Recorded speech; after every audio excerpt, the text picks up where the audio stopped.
Fallout 1 and 2 are really old games. They're considered archaic by many players and are challenging for a lot of newbies by the sheer amount of differences in gameplay styles compared to the more modern games since 3 and up. That being said, I feel like they're also hampered by their availability. They're exclusive to the PC market, never releasing for other devices, should the classic Fallout release to mobile devices.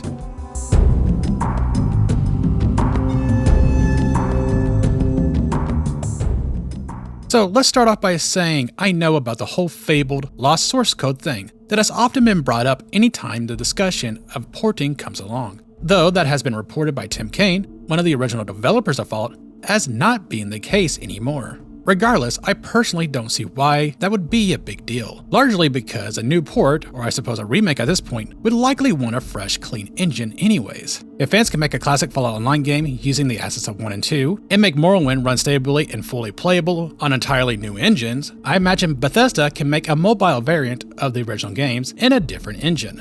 Being said, I imagine this topic would have a lot of die-hard fans be pretty against it. There's going to be a lot of alterations that, by the very nature of alterations, will ultimately break the original experience. And that's a very difficult tightrope to walk. Still, I believe it's a topic that's worth talking about, and I want to get some thoughts from both theoretical camps. I'll discuss some reasons why, what concerns there are going this route, and giving some final thoughts about it from my own position as a fan of these games and franchise.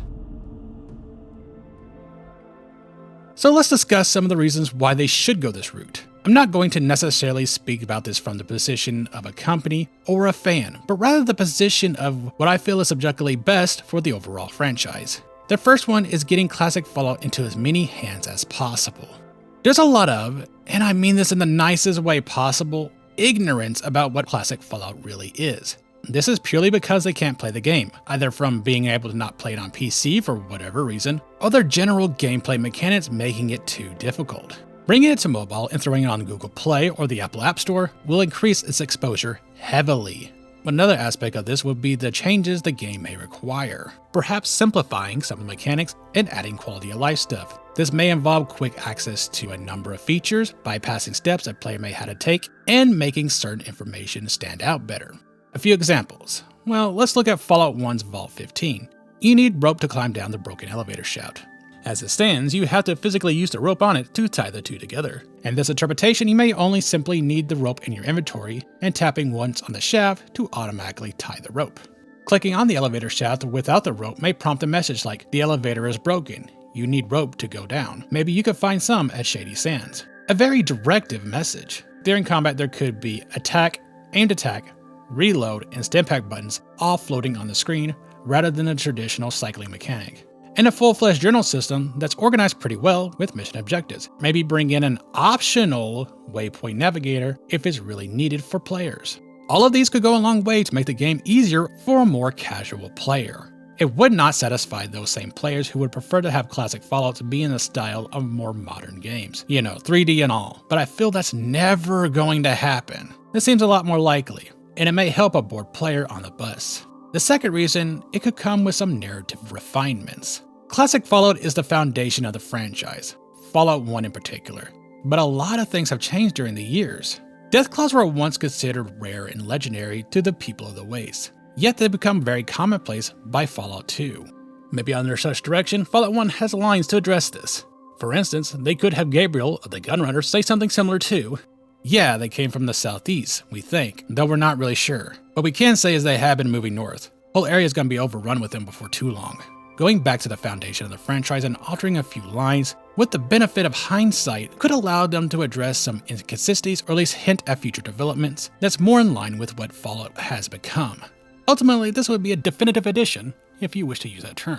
The third and final reason would be that, if successful, these games may make a sub-series of the franchise. The more top-down RPG styles, CRPGs.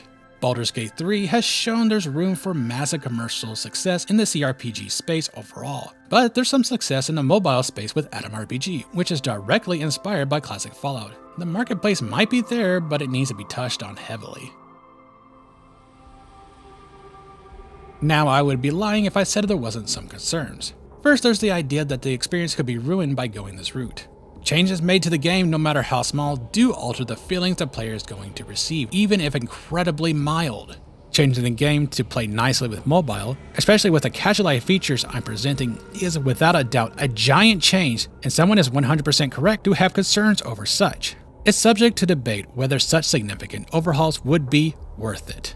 Is it good to bring a game over with these massive alterations if it means a player who wouldn't touch OG Fallout normally actually completed this version of it? Or is it better to have this built-in gatekeeper so only players willing to play the actual game can be part of the club? That could spark an argument. Secondly, the reality is a lot of mobile games have built-in microtransactions as their bread and butter. It's more of a thing with freemium titles, though even with console games, full-price titles have been known to have microtransactions with cosmetic add-ons. And then there's Bethesda, who has a reputation for their own microtransactions. Most famously is the Horse Armor, but they even have their own freemium mobile games and have championed paid mods. It's a fair worry a lot of people could have, but I'm not sure it would ever play well with a port of classic Fallout. As a friend once said to me, could you imagine the backlash if they re-released Fallout 1 and you had to pay for a skin? And finally, I feel that the last two examples touch on the concerns of the company in question. There's a lot of distrust in Bethesda to put out a quality product these days. Between strange design choices in 4, the backlash against 76 upon release, and Starfield's critical reception being meh at best, it's not looking pretty. Still, this would be a unique situation. Fallout 1 and 2 are established, and they both offer a roadmap by their very existence. It would be pure negligence to muck it up. Not that such hasn't happened before in the past. Overall, even with the concerns, I feel this would be the route to go. The honest truth is that these pieces of Fallout history, while referenced an okay amount, are honestly more forgotten to time. They sit there in a few online stores collecting occasional buys, but are often not brought up in conversation. If fans talk about Fallout, they most likely mean 3, New Vegas, 4, or even 76. 1 and 2, no, not much anyway. To clarify, I do think Fallout 1 and 2 should have their current copies remain as is. Too many companies choose to take down older versions of their game when a re-release comes along, and that sucks, but I do think a definitive edition that simplifies mechanics should happen. A very special thanks to my channel members, especially the Members Thrice Over members like That Crazy Game Developer and Denny McPhee. If you wish to support me and join us as well, I'd be more than happy. Otherwise, like, share, subscribe, all that typical YouTube stuff. Thank you, have a good one.